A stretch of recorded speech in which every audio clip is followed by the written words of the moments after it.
Maybe. Hey, everybody. Welcome to today. We got a barbecue roundtable.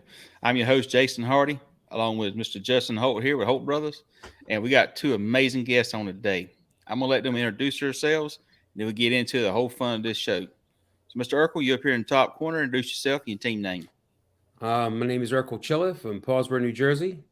Team name is Uncle Pig's Barbecue Pit.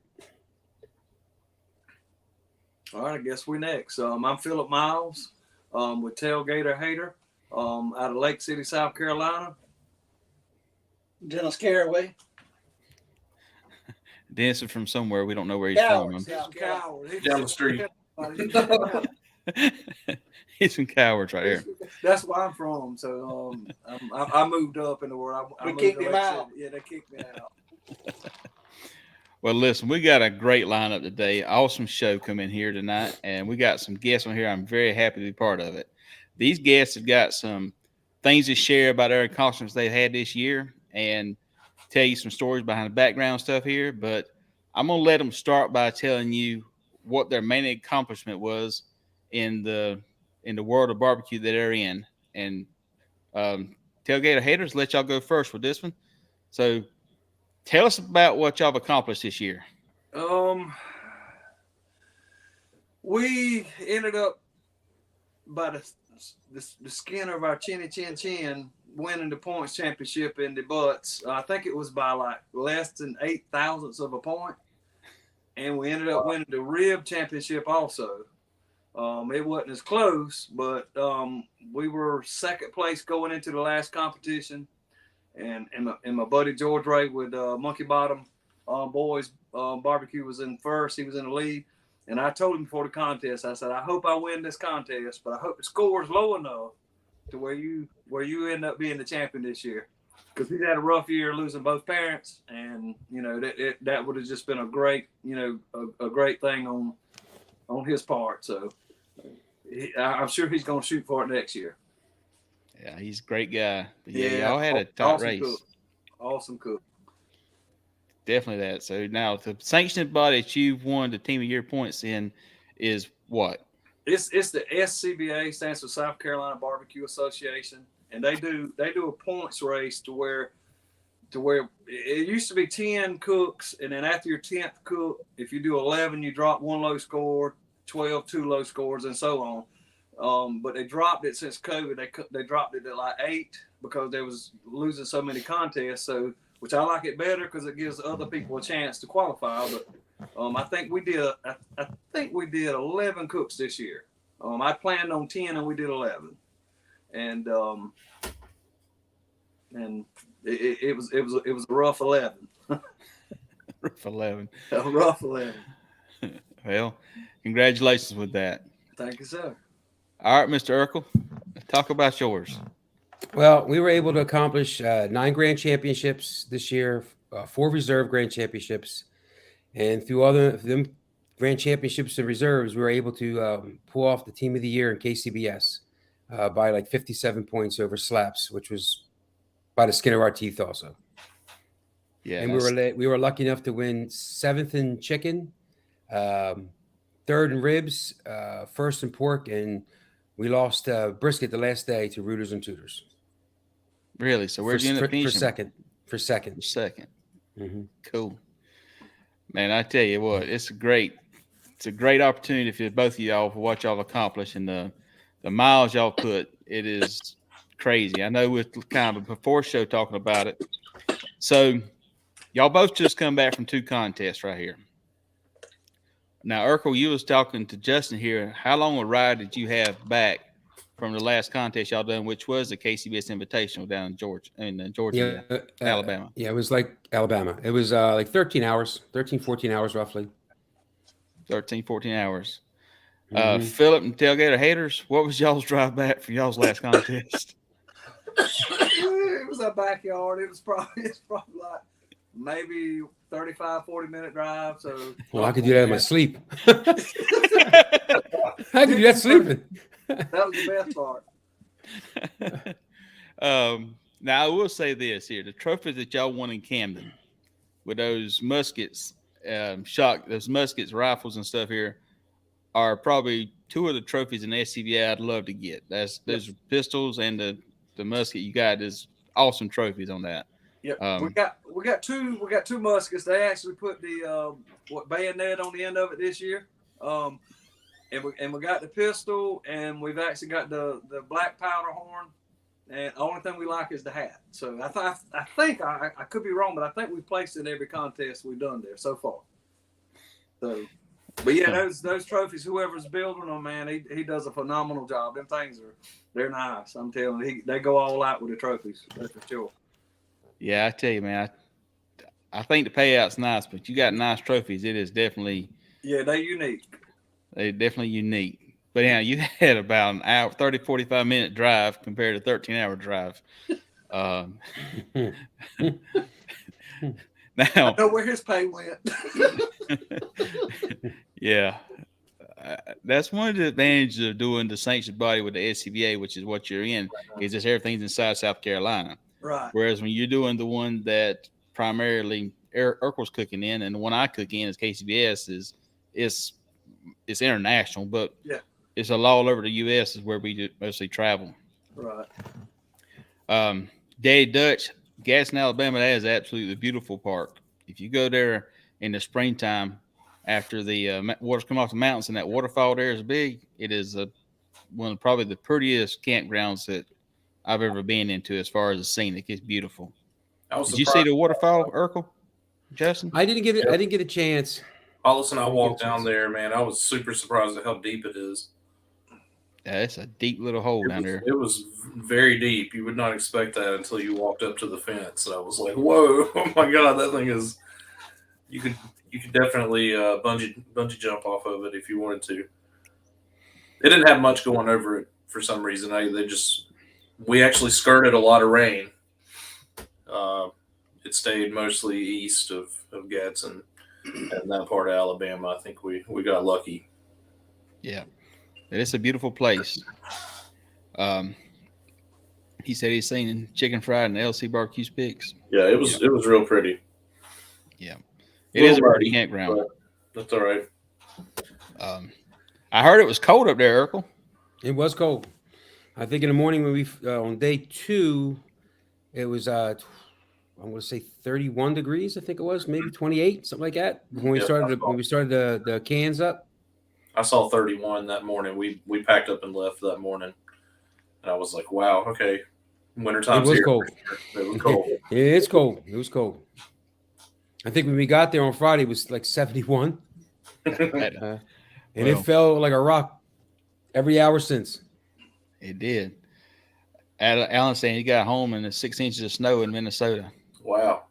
I would have just stayed in Galax, or Gadsden rather. Snow, Minnesota. Whew. Lord bless you. That's a cold place up there. That wind comes through there. Yes, it is. So one of the questions I'd like to ask in here, kind of give us a backstory here, is how y'all got started in barbecue and cooking in general. Ercole, I mean, how did you first get the passion for cooking? Well, I guess it was probably, I don't know, 15 years ago. Me and my brothers, we had like a little competition between us, you know. 2 of them they thought that boiling ribs was a good thing to do. And I said, that can't be right. You got to smoke them.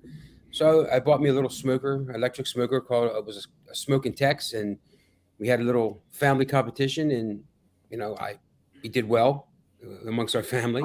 And next thing I know, one of my cousins was a judge, and he actually owned a barbecue store. He said, "Man, you ought to compete." I'm like, "Compete what?" He said, "Hey, barbecue competition." I'm like, they compete with this kind of stuff?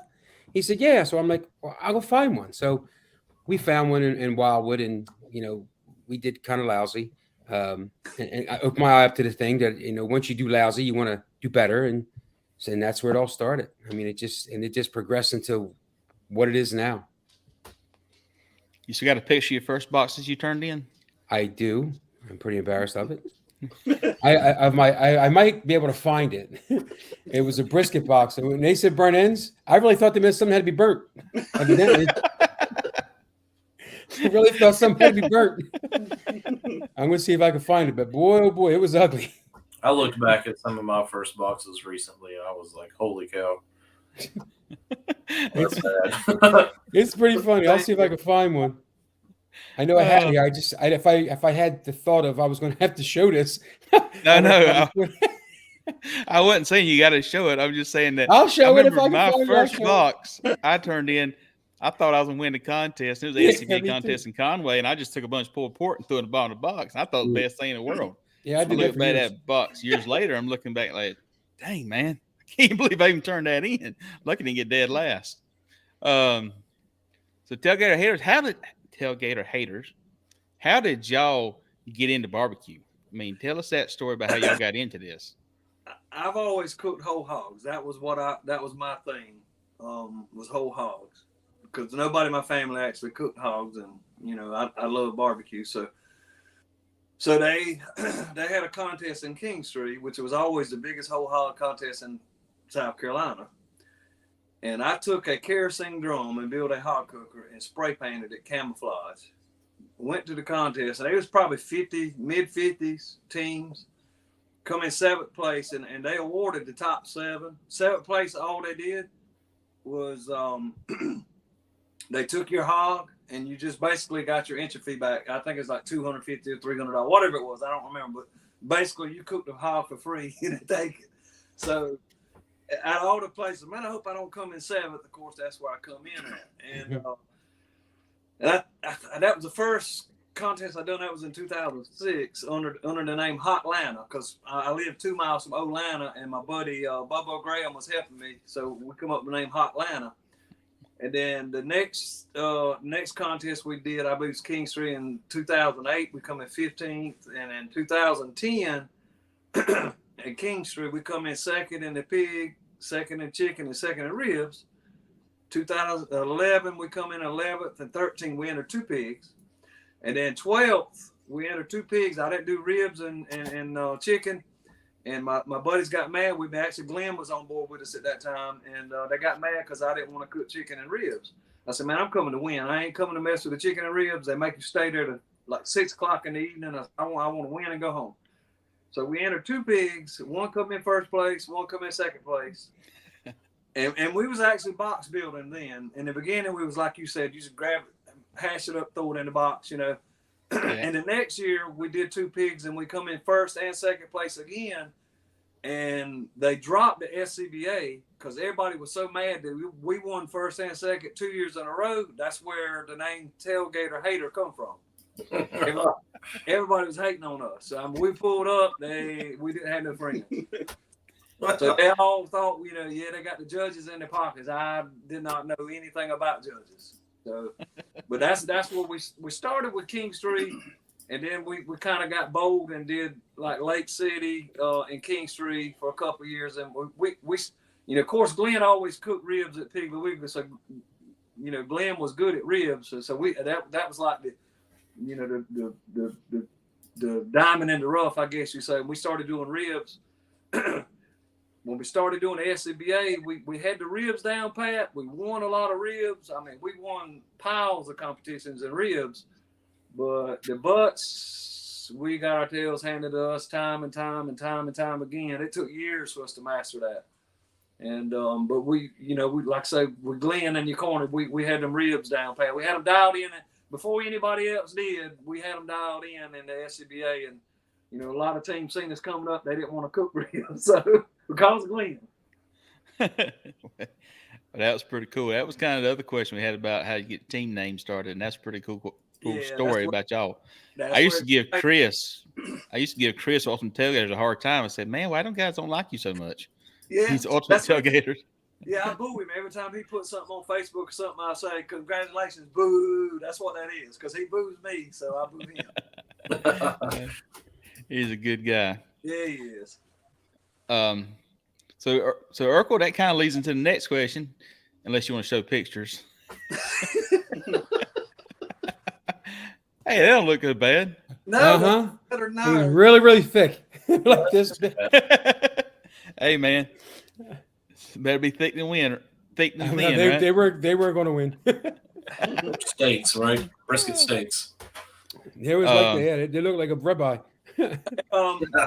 You was talking about boxes where you hash up the barbecue and just throw it in.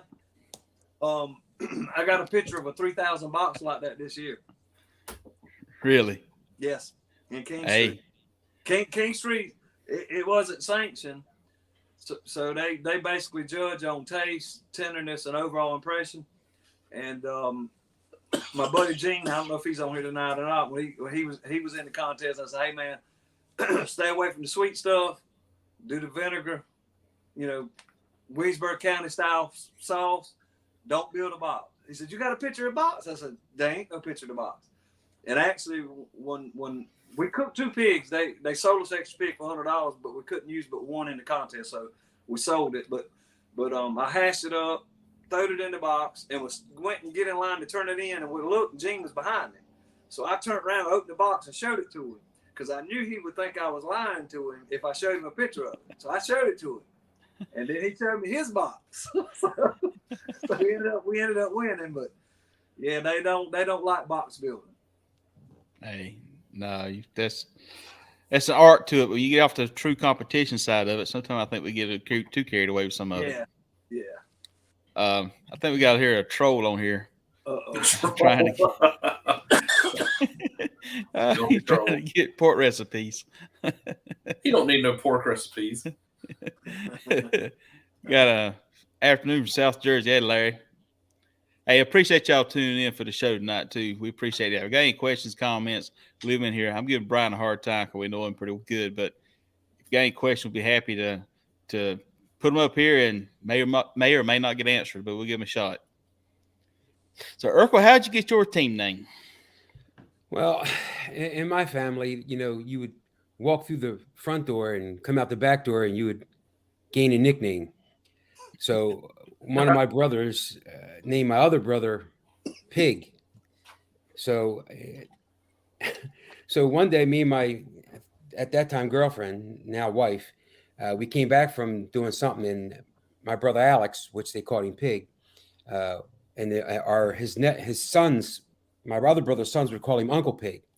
So he was at the backyard and he was grilling some burgers and chicken or whatever he was going. And I'm like, and I walked by and I'm like, hey, check out Uncle Pig's cooking.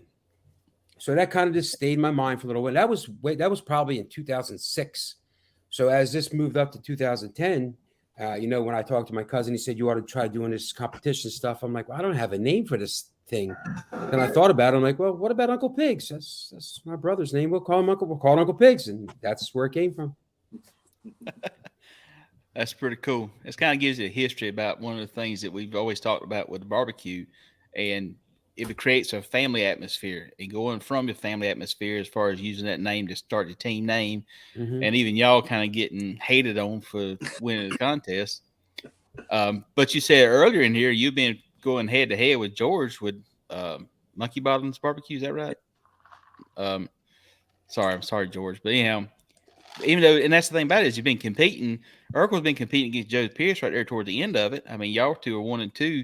Just Joe's trying to figure out a way to win, and you want to win, but at the same time, is you very much want them to do well and do good. I mean, and that's the crazy part about this hobby, this sport, whatever you want to call it, is that we're so competitive. Like you said earlier, you want to win, but you still want other people to do well, be competitive, and come in there, because we created this family of barbecue family, this friendship to it is most people outside this just truly cannot understand. That's true. Yep. Everybody on that list, on the top 10 that I've talked to, was happy for us to win, but they were, they were very outgoing to talk and be friendly. I mean, and the same for me. I was always, if you need anything, let me know. We can help. And Joe was actually, man, he's a stand-up dude. Him, Brad, all them guys are so good. They're nice people. Yeah. I'm glad I got into the sport just to meet them kind of people, these kind of people. Right. And you guys included. We won Camden, and George with Monkey Bottom was the first person, I believe, to come up and congratulate us. I mean, that shows you, he's a brother, Joe did the same thing. He texted me after day one in Caratuck. He was in somewhere in Missouri, I think, or Arkansas. After he didn't win, he texted me and congratulated me on winning. Right. Because they needed to win 2 to catch me and pass me. That's So right. if they didn't win the first day, they knew that we were going to win. So he congratulated me right away. I mean, Right. stand up guy, man. I mean, it's, there's so much more I can say about him, and all good. yeah. I mean, it's the barbecue family is great. I mean, that's the thing about this is, I mean, and the thing about it is, I mean, I've had tire issues and all kind of stuff like that. And anytime I've had these kind of problems, I've been able to call somebody in the area, barbecue friends that'll drive an hour out the way to come over and help me with the situation. It's truly amazing that the amount of people we know all over the country and how much they are willing to come out there and help us. And I'll tell anybody starting out, come out there and be part of this family here. And I promise you, you will not be disappointed. You'll be wanting to come out here and be part of this even more because it is insane. And we got Desmond right here, and not even just from the cooks, but from the judges, from the organizers. Everybody that we come out here, we'll help them out and be part of it, have a conversation with, because we love to share the passion we have for barbecue with other people, and that's the whole purpose we keep doing this, because we don't make no money at it. No. No. If you break even, you're lucky. Very with lucky. fuel right now, it's crazy. But I'm in a gas station. I know, and I know what's coming. yeah, it's next year's gonna be probably a little bit different and challenging, I think. We're gonna do cook out of Priuses. Mhm. We're gonna do something other. We have to do the virtual barbecue competition. Remember the barbecue league tried that one time Oh, with yeah. brisket? Yep. COVID. Remember the COVID? They had a virtual barbecue competition for the brisket. That'd be the only way I could win brisket. Ercole, you getting out of barbecue and the slot cars racing? I love slot cars, man. I have like 500 of them. Really? My basement, I have a 45 foot 4-lane track. That's cool. I mean, it was one of my things when I was little, and I just kept them. And once the internet came around, I was like, "Ooh, I could buy that. I could buy these. I can get one of those." All the ones I had when I was younger, I'm like, "I remember that. I got to get one of those." So I just keep piling them up. That's crazy. It is crazy because it takes up my whole basement.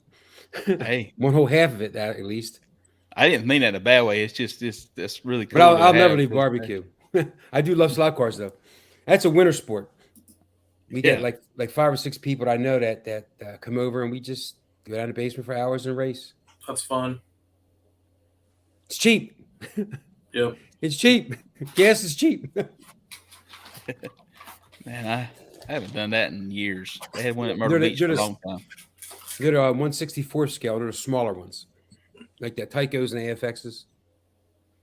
So if anybody out there wants to sell them, I'm buying. Oh Lord.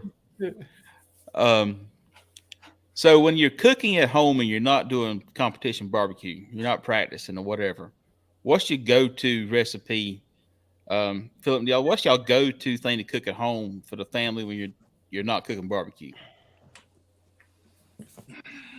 Mine's gonna be a ribeye. I cook chicken some, but most of the time it's a ribeye. It's How about you, Dennis? Most of the time it's pork chops, I love a good pork chop, fried or grilled. grilled with some rice and tomatoes. Awesome. That sounds like a good meal. That is a good one there. How about you, Ercole? Basically, my kids like filet and chicken breast. That's my grill item outside when we go outside to cook.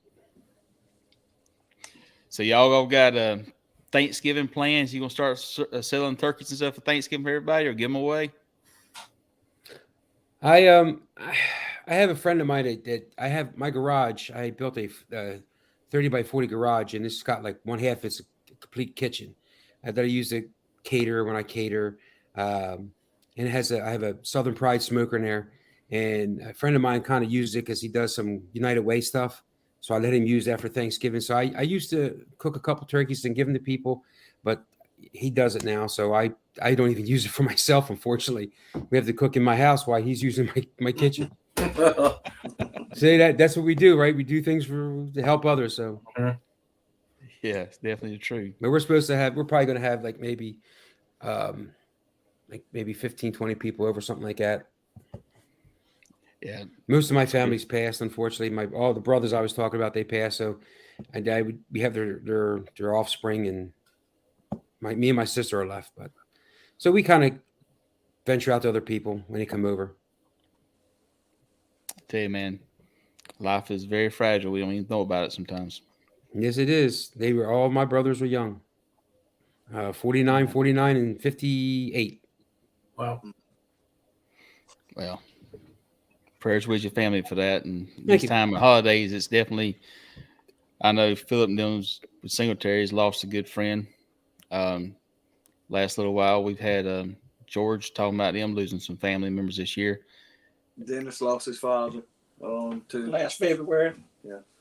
So the holidays is always, it's a joyous time to be with family and to be with friends and to share things to it. But it's also a sobering time to know that the ones we don't have with us, that we still miss them.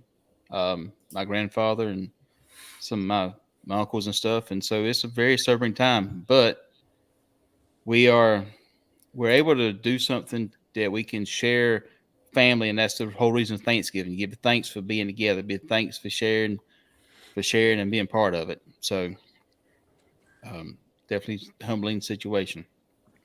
Yes, sir. Jason, what you cooking for Thanksgiving? I am doing a turkey, ham, and I've got some people want me to do some brisket mac and cheese and some other sides that we'll probably do. I think we'll end up cooking, 6 hams and probably 6 turkeys and 5 hams, and then some, I don't know how many brisket mac and cheese and stuff, but Nice. I'll probably do 4 pellet smoker.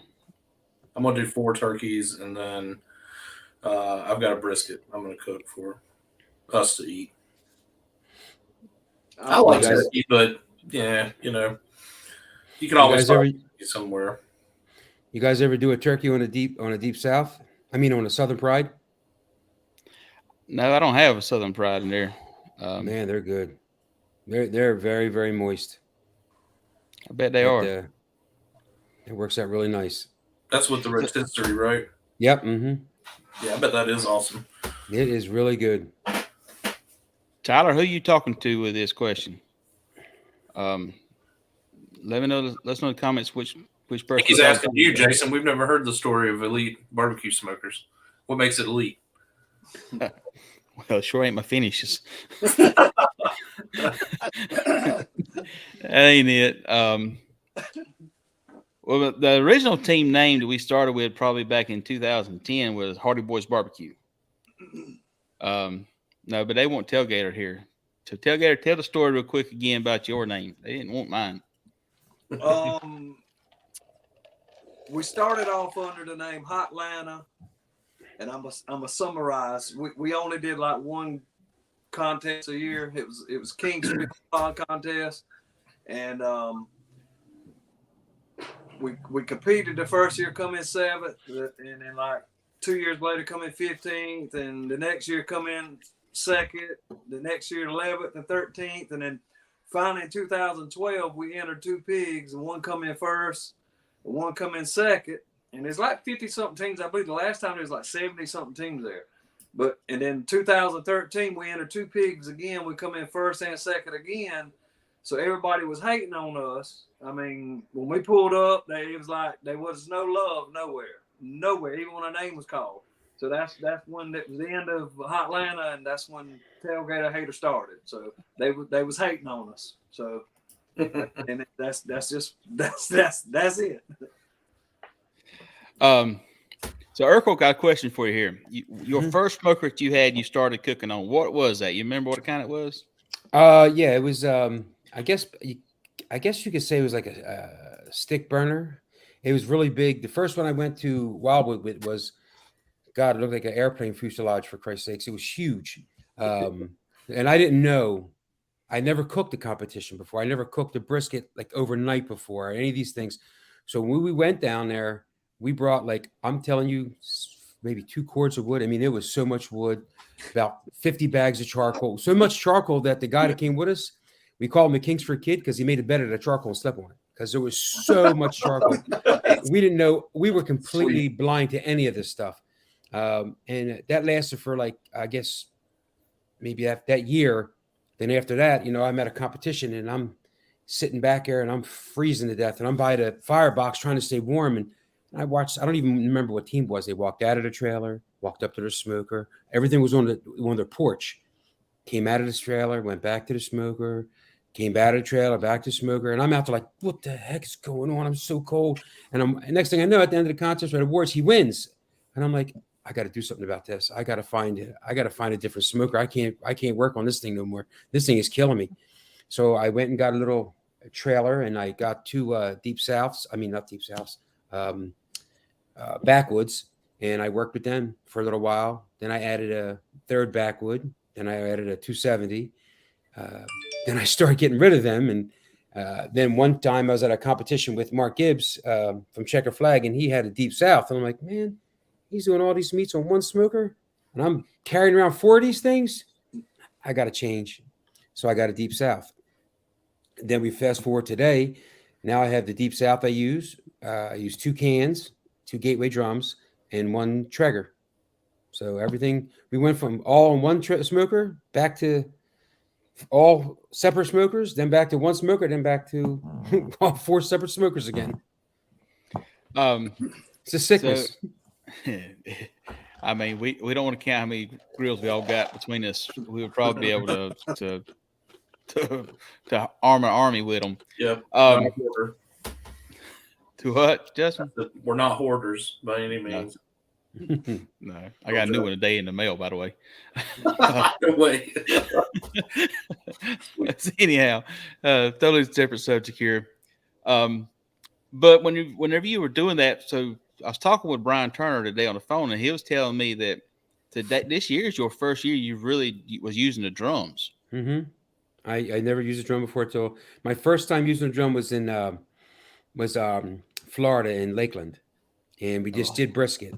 And then I used it that whole year. Then went to BBQ, and I still used one drum. I still use the Deep South, and I still use all them. But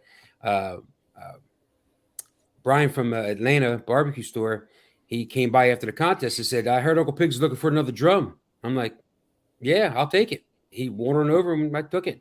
So that was my second drum. Then last year, actually, I forgot one. One was that we are at the Mamba Award banquet, and the young guy that comes with me, Jake, he put in for one of the ugly drums, and he won it. So he gave it to me. So we have 3 drums. We don't use all 3 all the time, but we have the 2 that we use mostly, the 2 gateways. Yeah, I've never used it up until this year. What are you cooking on the gateways now?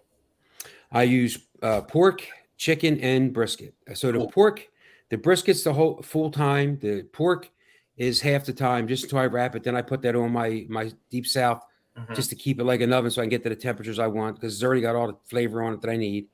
The chicken is the whole time on the drum also, and the Traeger gets the ribs the whole time. Phillip, you guys moved to a new smoker this season, didn't you? We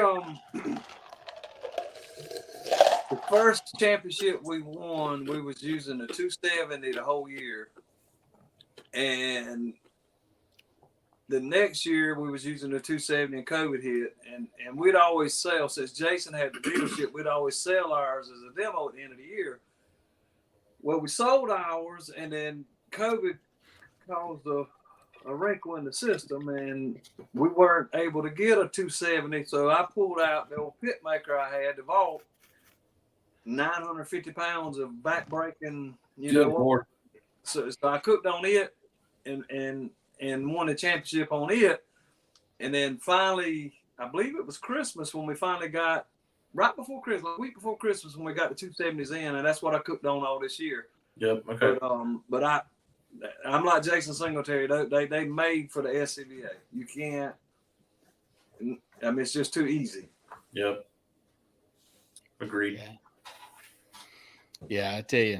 Talking about SCBA, and we've kind of, everybody knows my story about the aroma score and overall impression, but I will give it to this. I'll give it to SCBA. I started in SCBA And I'll say this from day one: if you want to understand pork, if you want to truly understand the entire process of pork, you do SCBA, because that box. Well, Phillip, y'all tell us what is all in a box you turn in SCBA. You won it. I ain't won in a long time. We do 2 rows of bunny muscle, and then we got pulled, we got tubes, and sometimes horn meat, and cut some medallions up out of the money muscles, little square cubes. So I mean, we got some of everything in there. I mean, it's like a Picasso. I'm telling you, it ain't no 5 minute, bump and run. It's if you got a sloppy box, I'm not gonna say you don't have a chance to win. You do, according to which table you get on. But if you're on the table with some of these other guys, I mean, there's a heap of them out there. Their boxes look like that. I mean, they could go in a magazine. So now, just for everybody that understands this, SCBA is the South Carolina Barbecue Association. They don't allow no garnish in the box unless they've changed it. They haven't changed it, to my knowledge. Nope. So your box has got to have every piece of that Boston butt in that box, and the judge is going to taste every piece of that Boston butt, and they're going to score you based upon everything.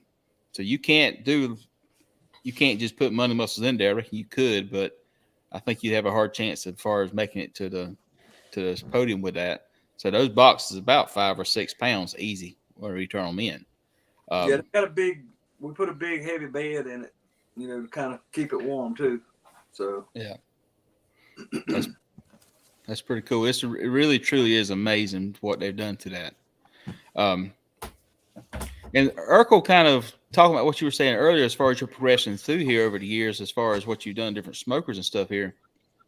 People today starting out with barbecue have the ability to go on there and find so much more information out there to come out there and be relevant. Oh yeah, absolutely. Like me and you were, like you were saying earlier, donate. You went through the progression. Yeah, I mean, we've gone through the progressions to get better and get better and get better. But information out there today is, I mean, so when I started, the curve was like a mountain curve. It was like long and windy. Now it's like a hairpin. I mean, you think of something like the barbecue league. That's $100 spent. You can become instantly relevant in barbecue with them, with the help they give you. It is, I mean, I remember not even knowing what Blue Hogs was. I mean, there was a fella we had a competition in Wildwood, and the guy's name was Paul Huff. He's a really good cook. He won a lot in his time around here. He's moved to Texas since, and he's talked to me about rubs and stuff, trying to help me along a little bit. And he was shaking something when he came over, and he walked away, and he came back. He goes, "Hey, do you see my bottles of Blue Hogs?" I'm like, "What the hell's a Blue Hogs?" He's like, "Barbecue sauce." I'm like, "What the hell's that? What are you talking about, Blue Hogs?" And he finally found that he had put it on my shelf in there, and he left it. He forgot it there. And I looked at him like, I never heard of that barbecue sauce in my life. So yeah, it's just so much more information out there today to help the guy starting out than it was for us. I mean, nobody was giving classes. Nobody was, everybody was nice, but they still wasn't telling you nothing. They weren't going to help you with anything. No, they wouldn't help you at all. No, them days were over. They weren't happening. They weren't here yet. Nowadays, I mean, that's a different story. But back then, 2010, 11, and 12, you figured that shit out on your own. Yeah, he was on. Have fun at the bottom. Have fun at the bottom. Swing yourself up there. Keep donating. Keep trying. Yeah, and that's the thing about it is, I mean, I remember probably around 2008. I think Smoking Stacks was cooking back then, and somebody took a picture of his. Facebook was just started. Somebody took a picture of his box, if I'm not mistaken, who it was, and got posted on Facebook. And he went upset in a hurry because it was the Picasso boxes, like I said, and it was posted on there, and it was just crazy. Jason Singletary had somebody do him like that. I don't remember if it was a judge cooking with him or whatever. And he asked me to take a picture of it. Tell him, yeah. The next thing you know, one of his competitors come over and knock on the door. Hey, man, somebody just put a picture of your box online. That's bad stuff. Yeah, he was mad. And that, I mean, KCBS, we posting pictures of boxes all day long because, I mean, you can't do but so many ribs so many ways, and you can't brisket and chicken's chicken. Yep. Pork you can get a lot more creative with, but we don't tend to do that in KCBS because we The put so time. much in there, The time. I think it hurts us more than it helps us in there. There's whole Facebook groups with people posting their boxes and getting feedback on it for KCBS. See, I load my pork box up. I put 3 different cuts in there all the time. I actually got a comment card about that too. Did you? Because the one guy, I mean, I know who it was now. I found it through the grapevine who it was, and he put the comment was that I wouldn't normally put 3 different pieces of pork in a box, but you nailed all of them, and we actually won first place pork that particular day. That's awesome. I mean, I always do it. I mean, I try to give them a selection. Even they have to be good, and luckily this year we've been pretty consistent with turning in good stuff as far as tenderness. Sometimes maybe the in a different zone the barbecue sauce may not be something that they're superly fond of, but we haven't really scored bad in pork at all this year. So I kept with it. I kept with the same 3-piece thing all year long. And my box is stacked. It sounds like one of your boxes. I don't know how big your boxes are in SCBA, but over here, I mean, we only have that 9.5 by 11 box or 9 by 9, whatever. Yeah, they're same size. Same size. That's You must have that thing stacked. Just no garnish, so they want a heavy box, so you put a lot of pork in there. I wish the SCBA would change. I wish that they would give comment cards, and I wish they would let you know which table you were on. And also, I wish they would let you bring 4 butts because we cook 8. And because if they want excellent barbecue, they all, the high score you get's a 17. Nobody's ever done it. Mm-hmm. Some of these contests we go to, you're lucky to get a 15 with the meat you get. Now, I'm seriously, you spend all this money and all this time going out your way to produce spectacular barbecue, and you end up with some butts that's like horrible.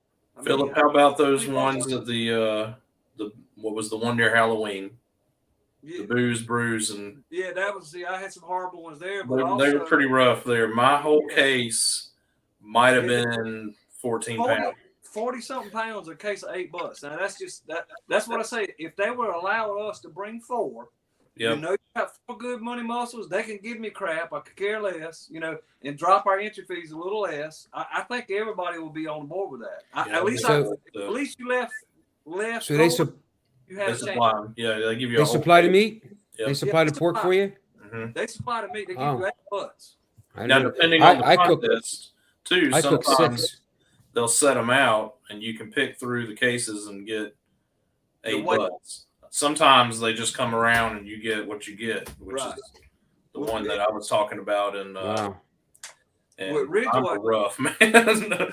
which Ridgeway last year, and I'm not complaining, but they come around and deliver the butts. We had to cook 16 at Ridgeway because I think they don't charge you entry fee because you cook so much barbecue. Wow, that's a lot of pork. It's like I think less than an hour we was out of barbecue. I've never seen crowds of people like that, even this year. But anyway, they give our butts to us. I go in my trailer, cut them open. I got boneless butts. So I get on the phone, call a friend of mine as a judge. Hey man, I'm not complaining, but I'm just letting you know, man. I got boneless butts. He said, do what? I said, I got boneless butts. So he comes in my trailer and look. He said, all of them boneless. I said, every one of them. Wow. I said, I'm complaining. I said, every time we've got boneless butts, I've done well. I said, I got good money muscles on all of them, so I'm fine with that. So he's panicking, runs outside, and to make a long story short, there was probably 35, 40 teams there, pro and amateur. And I think I got all boneless butts. There was 2 other teams that got a few boneless butts, and that was it. Wow. But we ended up winning, so I like a boneless butt myself. You're giving away your secrets there. Hey, that's I don't cook boneless butts like that. I leave my bone in, but if I get boneless butts, I'm happy. As long as I got a money muscle on it. My bones are out, and I cook 6 a contest. Yes, sir. Yeah. The SCBA supplies the Boston butts because they also require you to serve the public. Mm-hmm. So that's why they supply the Boston butts for that. And they give you a case or whatever, how many they do. They do not supply the ribs. And to my knowledge, they do not ever do chicken and brisket. Is chicken a little bit in there now? A couple with they do brisket from time to time. Mm-hmm. Yeah. They don't lose chicken. Just usually it's chicken wing. You know, Yeah, the maybe chicken a wing on Friday night. wing ding, I guess you call it. But All right, so we're not asking secrets out of here, but I do got one thing that if y'all want to share. So SCBA's got the aroma score.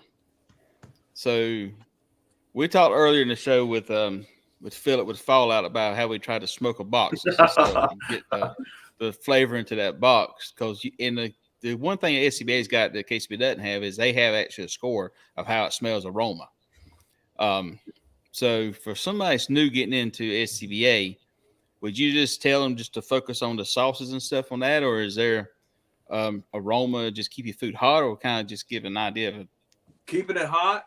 If you don't believe it, put barbecue in the refrigerator, take it out. Walk out the room, come back in, you won't smell it. You take that barbecue, put it in the microwave, heat it up, walk out the room, come back in. It had the whole room smelling. So if you keep your barbecue hot, you're gonna have a higher aroma. Yeah. And sauce too helps with that. So that's pretty cool. That's awesome situation. That's good little tips in there. Ercole, I know you this year, like I said, you got team of the year. You were able to go through there and do contests. How many contests you end up doing this year? As of the last two, 34.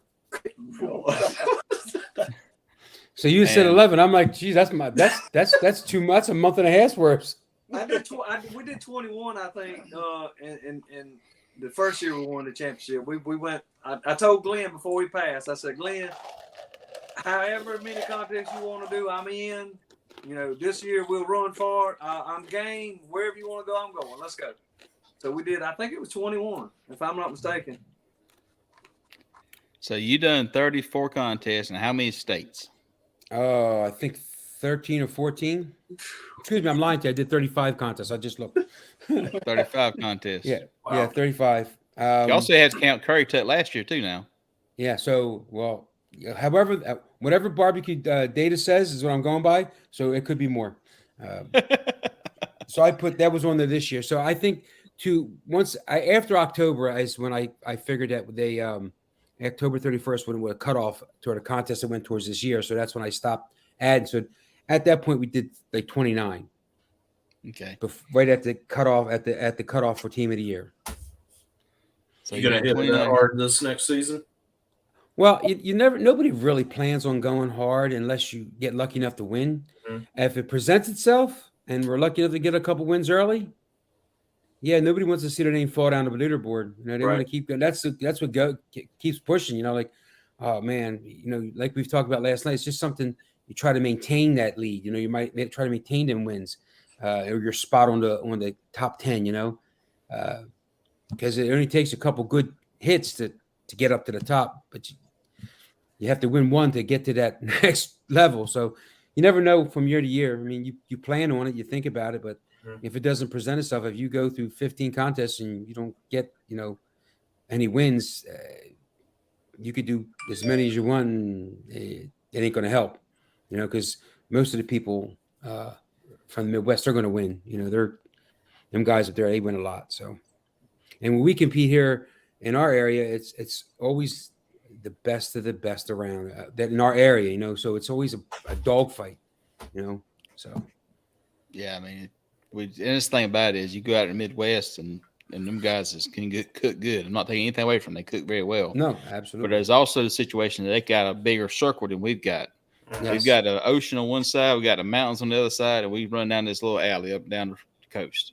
Yep. And you go out there and they got a bigger circle they can run through and do stuff. And I think we're going to try to put one of our trailers and put out there and try to go across the mountain and do some contests in different parts of the country this year and other areas. Just try it, not chasing points, just go see the area and see the country and just meet some new people, because it's an amazing hobby we got. It's a beautiful country. That's what Hollis and I committed to do next year as well, is travel longer distances, see some different places, hit 3 or 4 more states. He keeps telling me we got to go to the Royal, and I'm like, you got to learn how to drive. You're only 7. We got to pick up somebody else, because I don't want to pull that by myself. But he keeps asking, so you never know. You might see me rolling in there next year. I would go back to the Royal, but like I was telling you earlier, I'd go back with a group of people and to focus more on the size and just having a good time at it. We've been there twice, and it's an amazing situation to be there. But it's a really cool thing to get, and I encourage everybody to go back, go to it at least one time. Anything but on Friday nights. So not all contests in KCBS does this. I don't think very many does this anymore. SCBA tends to do it a lot more. We get a lot earlier. And so, what's your favorite thing to cook for anything butts on Friday night? Chili. We don't have a lot of them opportunities to cook like that, but I kind of been liking the turkey stuff that we do. That's a fun one to do. I was getting into steak for a little while, but I don't have the time to do all that right between injecting and everything else. So I kind of just do the turkey. I can tell you what not to do on anything goes. What's that? Me and Glenn, of course, we had to do anything but, I believe it was in Chester. And, of course, we got to serve to the public. So, you try to get out as cheap as you can, So I said, Glenn, let's smoke some bologna. He's like, what? I said, let's smoke some bologna. You ain't going to win up. I said, I just want to smoke bologna, man. I want to try it. So he gets a big stick of bologna, and we go to Chester, and I light the grill up. And I took that stick of bologna and cut it in half. And then I trimmed it down like a brisket, right? Wiped it down with a heavy coat of mustard, throwed a bunch of heavy rubs on it, throwed it in the smoker and smoked it, put it in a pan. And man, that thing was pretty. I'm talking about it was beautiful. And I took and cut it and sliced it. Well, actually coated it with some thick sauce, let the sauce set on it, sliced it like brisket, took the other part and cut cubes. I mean, I'm telling you, it looked I'll send you a picture if you want to see it.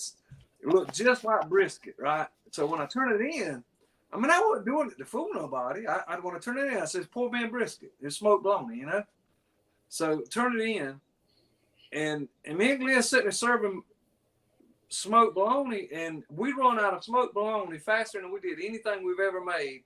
And there's a lot of people from up north that didn't even know what bologna was. And sending everybody over there to get it. Like, what's that? We said, bologna, what's that? And I said, man, that stuff's good.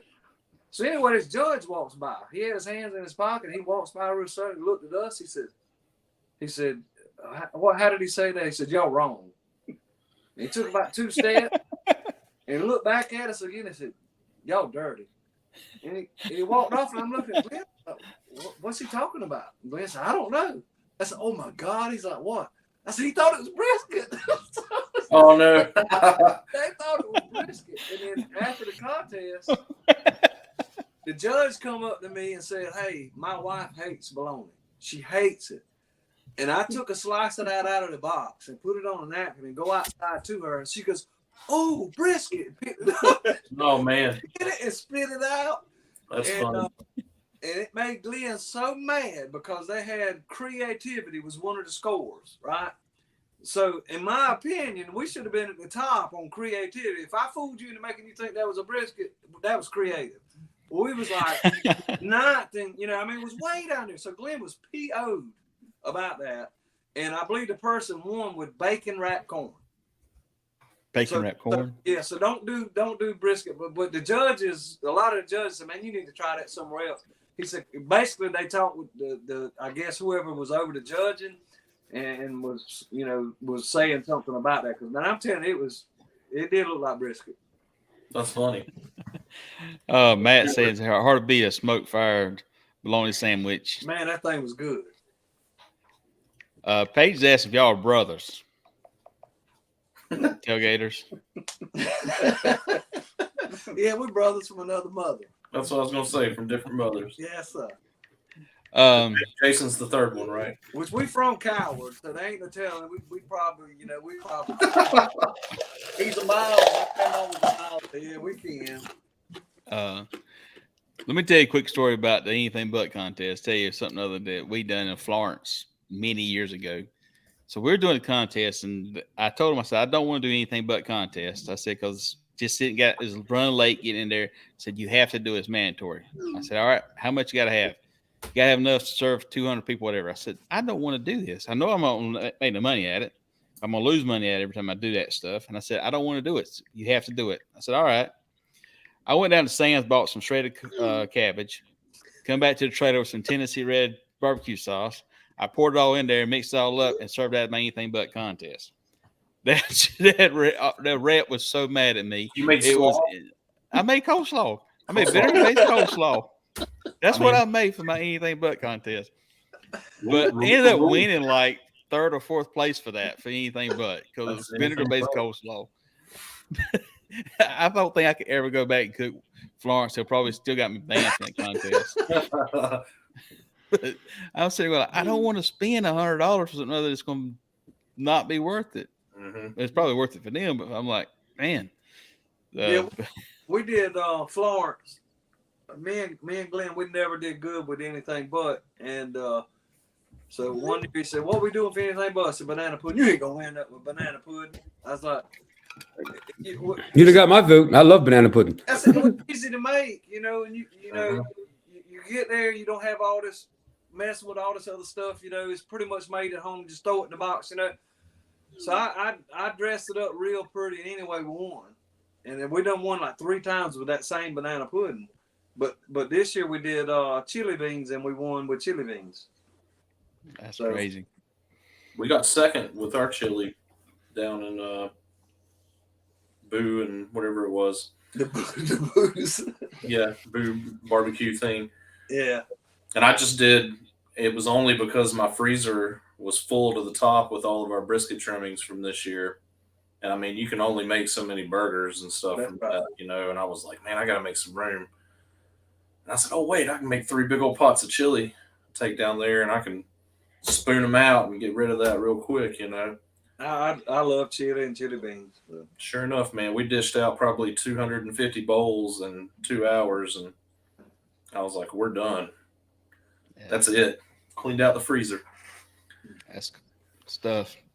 All right, so the question I kind of got for everybody is like, whenever you're got somebody new getting into barbecue, new getting into cooking here, what's a piece of advice you would share with somebody to encourage them to come out here and just encourage them to try it? What was some other kind of little trick that y'all have learned over the years that you say just for somebody to try? Ercole? Well, I would say if you have the financial means, take a class, and research it, and it'll help your curve dramatically. It'll get you right. Maybe it won't get you to the top, but it'll get you in the middle where you need to make adjustments on your own. A class is something that it would benefit you a lot. Yep, I think a class is a good thing. Yeah, I second that. Well, I think me and Jason Singletary have been to. I know I've been to 3 classes with him, and in all those classes, KCBS, which does not. I ain't gonna say it don't help you in the SCBA. It does get, like he was saying, get you in the right direction. But you take parts from this one, parts from this one, parts from that one, and intertwine them and see what works. But the class is the best thing to do. I tell people all the time, instead of donating, you're doing 5 and 6 contests, go to one good class, and I said you'll get your money back that year. Mm-hmm. Yep. Because what it'll do, it'll help you build confidence, also to help you see something other and understand you can flavor profile how you can overcome that. Yep. That's one of the things we've learned. Go ahead, Ercole. I mean, for the longest time when I first started, I didn't even know what a money muscle was. I had no idea what that was. I was just grinding up mounds of pork, like you said, putting in the center of the box. I'm like, man, that tasted pretty good. I didn't know there was anything to it other than, back in 2010 or 2009, I didn't know what a money muscle was. I know what a horn was. So when you're out there listening to these classes and they show you these things, I mean, that right there is worth the admission to the class alone. Just simple things like that. No recipes needed, no timelines needed, just learning what you're doing and what they're trying to teach you. It's worth everything. It's worth whatever amount of money they're going to charge you for a class. That's right. The other thing I would encourage everybody to do is actually go out there and sign up, be a judge. In KCBS and SCBA, be a judge, because what you can learn from that is going to be the tenderness side of it, to see what's doing good from a tenderness perspective, because I think that's a big part of it. In classes, I think that's the hardest thing to teach in a class because you're doing it on a massive scale. techniques and stuff. I'd like to do that. I've always said I was. I hadn't, but I want to. I judge one contest. Yep. I am a judge. Yeah, I judge one contest, and it was interesting. It's interesting. I mean, you got to take Confusing take to with a grain me, of salt. but interesting. And even in the SCBA, one of the things, especially in the SCBA, just to understand what the expectation is for a port box. Uh-huh. I think going there to become a judge in the SCBA is going to be eye opening. Just understand what all you have to do to make that box to be there. And KCBS at the same time is understand the texture, understand what they're saying, because at the end of the day, we're all using pretty much the same version of the rubs, the same version of the injections, the same version of the sauces, a little bit tweaking here and there. So it's truly is a tenderness game. Would y'all agree to that? I think that if I had anything to do with the score changing in KCBS, I would make tenderness the most important score and go taste being the second, because taste is a very subjective thing, but tenderness is really not that subjective. It's either tender or it's not. Yep. And I would actually weigh more value to the appearance, because we've seen boxes that won first place in a contest that shouldn't have won first place just simply because it had a bad appearance score. Way it's not way it is right now. You can have 7 for appearances and still win that item, that particular category. So for me, it would just to be some mixing and matching with the way the scores are. I have a spreadsheet that I made up for that, but nobody wants to listen to that. On how I think that tenderness should be the most important item. I'd vote for that. Yeah, agree and I believe that tenderness also slides in with taste, because if you don't believe that, you go order a steak that's tough and it ain't gonna taste good to you. Yep, that's exactly right. And people don't realize that. So when you eat when you guys are really good at ribs, if that rib's not on the verge of being too tender, it doesn't taste the same. It just doesn't taste the same when it's they want that bite and that little snap. It doesn't taste as good as the tender one, to me. And I'm sure everybody out there, one of the comment cards that I got was like kind of funny. Is like, it's almost overdone. Well, isn't that what we're shooting for? Aren't we trying to get it almost overdone? Isn't that the right tenderness we're looking for there? That should be perfect then. Yeah, that's So you're saying perfect. it's perfect, So you're saying it's perfect. Yeah. Awesome. Yes. Yeah, because you don't know how long it's gonna lay there before you bite it too. I mean, so. That's one of the things that the SCBA does that I wish KCBS would adopt is the SCBA, if I'm not mistaken, the way it used to be is you turn a box and that box goes straight to that table. They changed. They changed that? Let me tell you this. The first year that we won the championship, all right, they changed the rules. They changed the way they took the boxes in that year. Me and Glenn did no changes whatsoever, but there were certain teams lining up first, second, third, and fourth to turn in their boxes early. They would be in line at 9:05 sometimes. And a lot of people were getting mad. Not me, because I didn't care. I didn't change what I did. I did what I did. You do what you do. That's fine. But the judges was coming in, and people would say, "Well, man, the judges see them in line. They see the first, second, third, fourth, fifth person in line. They know, they turn it in first. So people was getting angry about it. So what they did is like, you turn your box in now, it goes to a holding table, and it sits there until they get half the boxes. If I'm not mistaken, just say there's 15 teams. It goes to the holding table till they get 7 or 8, and then it randomly random pick a box and send them to the back. Well, before the first box went in, it might have went to table 3. The second box went to table 1 or whatever. But now it goes to a holding table, and then and when that started happening, that's when Glenn and I started doing really well. So that's helped out tremendously on our side. Oh, I didn't know that. Yeah. So you got people, tailgaters, asking you when you want to do a class. I don't know. I'd like to do one, but I want to kind of wait after I, decided to kind of halfway get out. Because I'm one of these guys, man.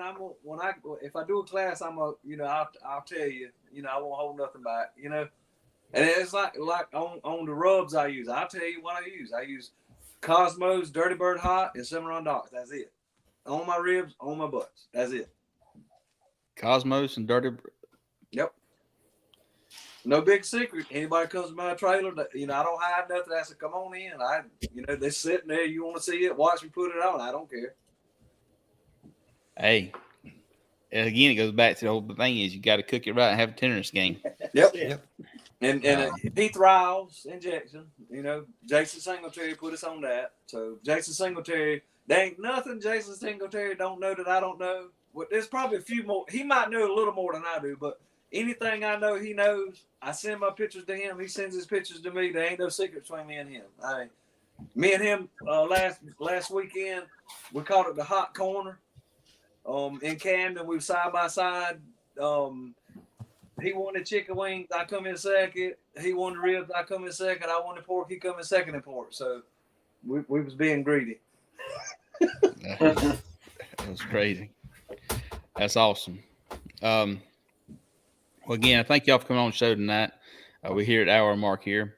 Before we kind of close out, one last thing is let y'all talk about your sponsors. Tell Gator Haters you got your support and your sponsors down at the bottom. I'll let you go first.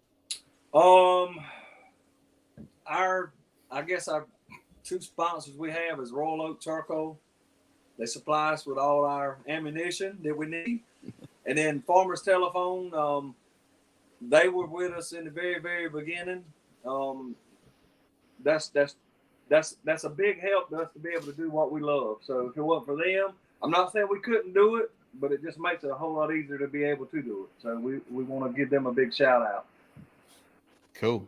Appreciate it. Ercole, how about you? Royal Oak is our sponsor, our charcoal sponsor, our fuel sponsor, rather. Gunther Wilhelm.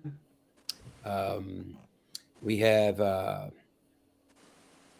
Jesus, I'm drawing a blank here. Smoking Dudes. They supply us with briskets and pork. And I do believe, that's basically our sponsors. We don't have a bunch, basically sponsored by Chila's Car Care. There you go. Bank account.